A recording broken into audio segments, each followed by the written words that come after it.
Hello' বন্ধু, current আছামলৈ স্বাগতম।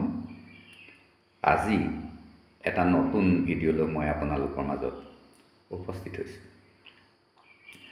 আজি আমি আলোচনা কৰিবলৈ লৈছোঁ যে আমাৰ কিছুমান সমস্যা ফেটি লিভাৰ আৰু কলেষ্ট্ৰৰেল। আমি কালি এই বিষয়ে জানিব পাৰিছোঁ আৰু আজি আমি জানিবলৈ লৈছোঁ আমাৰ পাকঘৰটোৱে আমাক কেনেকৈ এই দুটা ৰোগৰ পৰা ৰক্ষা কৰিব পাৰে। হেল্ল' বন্ধু, আমি নিশ্চয় সকলোৱে জানো যে আমাৰ পাকঘৰটোৱে হৈছে আমাৰ চালিকা শক্তি। এই পাকঘৰটোৱে আমাক দীৰ্ঘায়ু কৰিব পাৰে আৰু আমাক খুব সোনকালে এই পৃথিৱীৰ পৰা গুচি যোৱাৰ ব্যৱস্থা কৰি দিব পাৰে। কেনেকৈ? আমি এই পাকঘৰত কিছুমান বস্তু সোমোৱাব নিচিকে নালাগে আৰু কিছুমান বস্তু আমি বিচাৰি আনিব লাগে। আৰু যিখিনি বস্তু আমি পাকঘৰৰ ভিতৰত সোমোৱাব নালাগে, আমি ৰন্ধন কাৰ্যত ব্যৱহাৰ নকৰোঁ, তেনেকুৱাখিনি বস্তু আমি ভুলতে খাব নালাগে। মই আপোনালোকক ক্ৰমান্বয়ে কথাখিনি কৈ যাম, কিন্তু একেটা ভিডিঅ'তে সকলোখিনি কথা কোৱা সম্ভৱ নহয়। প্ৰথম আহোঁ আমাৰ এই মিঠাতেল। আপুনি এই মিঠাতেলৰ বটলটো দেখিছে? এই মিঠাতেলটোৱে হৈছে আমাৰ ঘাতক। মিঠাতেলটো আমাৰ ঘাতক কেনেকৈ হ'ল যে আমি খাব লাগে সৰিয়হৰ তেল, কিন্তু আজিকালি বজাৰত বিভিন্ন তেল উপলব্ধ, হয়তো চৰচু তেল বুলিয়ে লিখি থব, কিন্তু হয় জানো? এৰা গছৰ তেলো হ'ব পাৰে বা আপোনাৰ বেলি ফুলৰ তেলো হ'ব পাৰে বা আপোনাৰ অলপ ইত্যাদি ইত্যাদি। মই সেই বিষয়ে বিশেষ বিজ্ঞ নহয়, গতিকে মই বঢ়াই নকওঁ, কিন্তু এটা নিশ্চিত, যদি আপুনি পিয়ৰ সৰিয়হৰ তেল য'ত পায়, লখিমপুৰ ফালে পায়, মাজুলীত পায়, যোৰহাটতো পায়, একদম ধানীৰ পৰা যদি আপুনি আনিব পাৰে, তেতিয়াহ'লে সেইটো আপুনি পাকঘৰত ৰাখিব পাৰে, নহ'লে আপুনি ইয়াক এভইড কৰি চলক। তাৰপিছত আহিলে আপোনাৰ এই অলিভ অইল। এই অলিভ অইলটো আপুনি মিঠাতেলটো বাদ দিয়ক, আপুনি অলিভ অইল যদি পাৰে আপুনি 1 লিটাৰ আনক, আপুনি একেবাৰে কমকৈ। অলিভ অইলটো দাম হয় 1 লিটাৰত আপোনাৰ 1200 টকা হয়। আপুনি একেবাৰে কমকৈ, যিমান পাৰে সিমান কমকৈ মাত্ৰ কেৰাহীখনত দিয়ক। 5 গ্ৰাম বা অত্যাধিক হ'লে 10 মিলিগ্ৰাম, তাতকৈ আপুনি ব্যৱহাৰ নকৰিব। যদি আপুনি এইটো কৰিব পাৰে, মানে অলিভ অইল ব্যৱহাৰ কৰিব পাৰে, তেতিয়াহ'লে আপুনি কিন্তু কিছু সকাহ পাব, কাৰণ আপোনাৰ ফেটি লিভাৰ আৰু আপোনাৰ কলেষ্ট্ৰৰেলৰ মাত্ৰাটো লাহে লাহে লাহে লাহে কমি যাব। তাৰপিছত হ'ল আপুনি আহক পানী। আপুনি যেতিয়া বিভিন্ন ৰোগত মানুহ পৰি যায়, তেতিয়া দেখিব যে বটলে বটলে পানী কিনি আনি খাইছে, কিন্তু নহয়, আপুনি আপোনাৰ পানীও হ'ব, আপুনি উতলাই ফিল্টাৰ কৰি খাওক। তেতিয়া চাব আপোনাৰ স্বাস্থ্যত যিখিনি বেয়া প্ৰভাৱ লাহে লাহে আঁতৰি গৈছে। এইটোৱে হ'ল মূল কাৰণ। এই তেল, এইটো আপোনাৰ লিখিছে ছায়াবিন তেল। আমিনো ছায়াবিন তেলটোৰ আমাৰ কি প্ৰয়োজন আছে? সৰিয়হৰ তেলে খাব লাগে, কিন্তু আমি বজাৰত এই ছায়াবিন তেলটো পাইছোঁ, কিনি আনিছোঁ। তাৰপাছত আহক আমাৰ শৰীৰৰ কণ্ট্ৰলৰ কাৰণে আপুনি কৈছে, এইটো যে দেখি আছে, এইটো গ্ৰীণ টি। এই গ্ৰীণ টিটো দিনটোত এবাৰ খোৱাৰ ব্যৱস্থা কৰক, খালী পেটত ৰাতিপুৱাই নহয়। ইয়াক আপুনি পিছবেলা বেলি পৰাৰ আগে পাছে আপুনি 1 কাপ গ্ৰীণ টি খাওক। এই গ্ৰীণ টিটো আকৌ আপুনি ক'ত পাব? বজাৰৰ পৰা আনিব, নিচেকৈ কামত নাহে। আপোনাক যদি সঠিক গ্ৰীণ টি খাবলৈ লাগে, তেতিয়াহ'লে আপুনি কি কৰিব লাগিব? আপোনাৰ ঘৰতে 10 জোপা, মাত্ৰ 10 জোপা আপুনি চাহ গছ ৰুই লওক। আৰু সেই 10 জোপা চাহ গছ ৰুবলৈ আপোনাক বিশেষ জেগাও নালাগে। আপোনাৰ ফুলনিৰ মাজতে আপুনি 4 ফুট 4 ফুট আঁতৰত আপুনি ৰুই থওক। 4 চুকত 4 জোপা ৰুলে এনেকৈ মিলাই আপুনি ৰুই থওক, বা ৰ'দ পৰা সুন্দৰ জেগাত আপুনি নিজৰ বাৰীতে 10 জোপা, মাত্ৰ 10 জোপা চাহ গছ আপুনি ৰুই দিয়ক 4 ফুট 4 ফুট আঁতৰত আপুনি ৰুই দিয়ক বা তাতকৈ 3 ফুটতো ৰুব পাৰে কিন্তু আপুনি যিহেতু মই কেলে 4 ফুটত ৰুবলৈ কৈছোঁ আপুনি সেই গছজোপাত প্ৰচুৰ যত্ন লোৱাৰ কাৰণে আপোনাৰ প্ৰকাণ্ড হৈ যাব আপোনাক মই এনেকুৱা এটা কথা দেখুৱাই দিব পাৰোঁ আপুনি যদি কেনেবাকৈ আমাৰ যোৰহাটত যায় যোৰহাটত যিটো চাহ গৱেষণা কেন্দ্ৰ আছে টুকুলাই তাত যদি আপুনি যায় তেতিয়া দেখিব যে এজোপা চাহ গছে আপোনাৰ ৰুমটো সমান এজোপা চাহ গছে আপোনাৰ ৰুমটো বেৰি আছে মানে 3 কেজি পাত ওলায় এজোপা গছতে 3 কেজি পাত ওলায় তেনেকুৱা আপুনি গছ দেখিবলৈ পাব সেইবুলি টুকুলাই কাষতে যিখন নিমনা বাগান বুলি এখন তেওঁলোকৰে বাগান আছে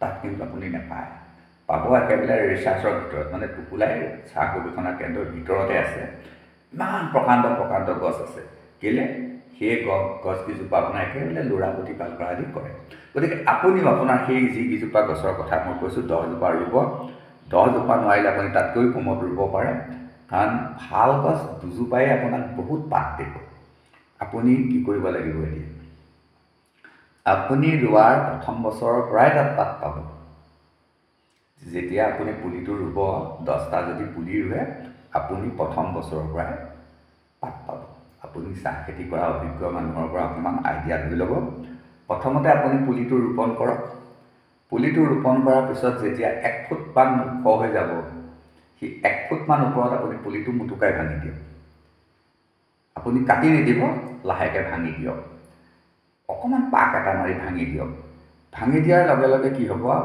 আপোনাৰ তাৰ পৰা 5-6টা পোখা ওলাই আহিব সেইটো কাম আপোনাৰ ৰোৱাৰ 6 মাহৰ ভিতৰতে হৈ যাব আৰু ৰুব লাগিব আহিন কাটি তাৰমানে অলৰেডি আপুনি পুলি চাবৰ হৈ গ'ল আপুনি ক'ত পুলি আছে সন্ধান কৰক আৰু 10টা পুলি আপুনি ৰুৱক আৰু যেতিয়া পুলিকেইটা ৰুব আপুনি কিন্তু পুলিকেইটাত কেতিয়াও ৰাসায়নিক সাৰ দিব নোৱাৰিব গোটেই লাইফ টাইম আপুনি গোটেই লাইফ টাইম তাত ৰাসায়নিক সাৰ প্ৰয়োগ কৰিব নোৱাৰিব কীটনাশক ঔষধ ব্যৱহাৰ কৰিব নোৱাৰিব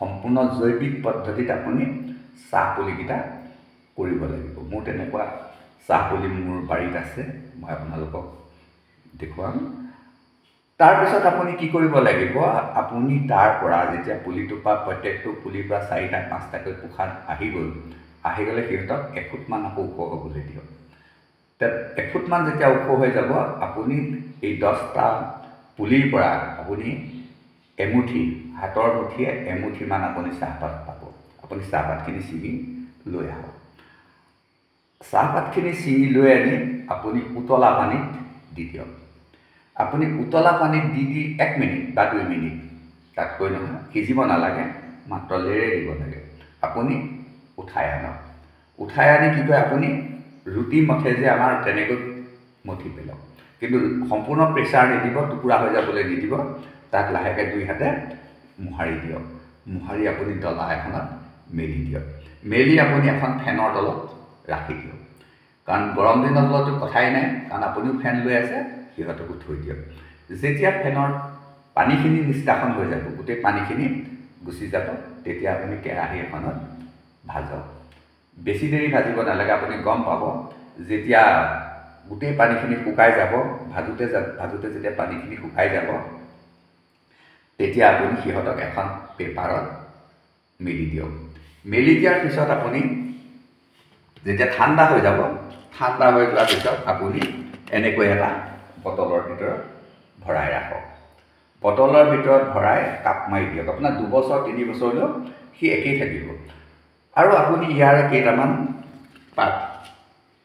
পাত আপুনি প্ৰত্যেক দিনে খাবলৈ আৰম্ভ কৰক দেখিব আপুনি লাহে লাহে আপোনাৰ পেটটো লাহে লাহে কিন্তু সৰু হৈ যাব আপুনি লাহে লাহে কিন্তু অকণমান মাছটোলবিলাক আপোনাৰ অকণমান মজবুত হ'ব আৰু আপোনাৰ পেটৰ অসুখ নিশ্চিতকৈ নাইকিয়া হৈ যাব আপোনাৰ যে সেই অলপ চুলি সৰিবলৈ আৰম্ভ কৰিছিলে আপোনাৰ চুলি সৰাটো বা চুলি পকাটো বন্ধ হৈ যাব এতিয়া হ'ল এই চাহপাত আমাৰ পাকঘৰৰ বস্তু গতিকে আমি ইয়াক গ্ৰহণ কৰিব পাৰোঁ কিন্তু আপুনি পাকঘৰৰ বাহিৰৰ বস্তু যিখিনি বস্তু আমি পাকঘৰত নুসুমুৱাওঁ তেনেখিনি বস্তু আমি গ্ৰহণ কৰাটো মই বৰ ভাল বুলি ক'ব নোৱাৰোঁ। যেনে শগুনী লতা, এতিয়া শগুনী লতাৰ 100 গুণ আছে বুলি কৈছে, বা বহুত বেমাৰত 100টা বেমাৰত ভাল বুলি কৈছে, কিন্তু শগুনী লতাটোতো আমি আমাৰ পাকঘৰত ব্যৱহাৰ নকৰোঁ।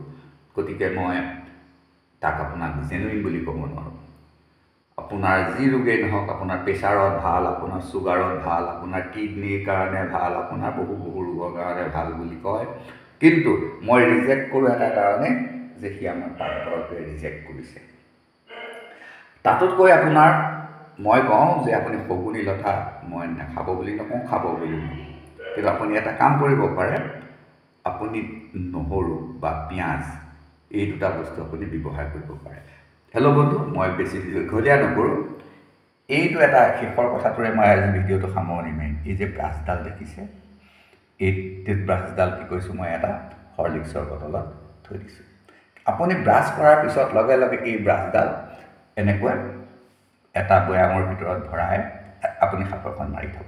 এইডাল যদি য'তে ত'তে পেলাই থৈ দিয়ে, তেতিয়াও আপোনাৰ মৃত্যুৰ কাৰণ হ'ব পাৰে, বিভিন্ন ৰোগৰ কাৰণ হ'ব পাৰে।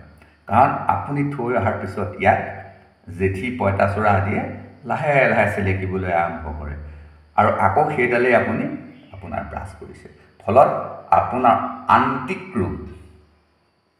আন্তিক ৰোগৰ সৃষ্টি হৈ আপোনাৰ মৃত্যুৰ মুখলৈ লৈ যাব পাৰে। হেল্ল' বন্ধু, আজি ভিডিঅ'টো মই ইমানতে সমাপ্ত কৰিছোঁ। যদি ভাল লাগে লাইক কৰিব, কমেণ্ট কৰিব, শ্বেয়াৰ কৰিব। আকৌ লগ পাম। ধন্যবাদ।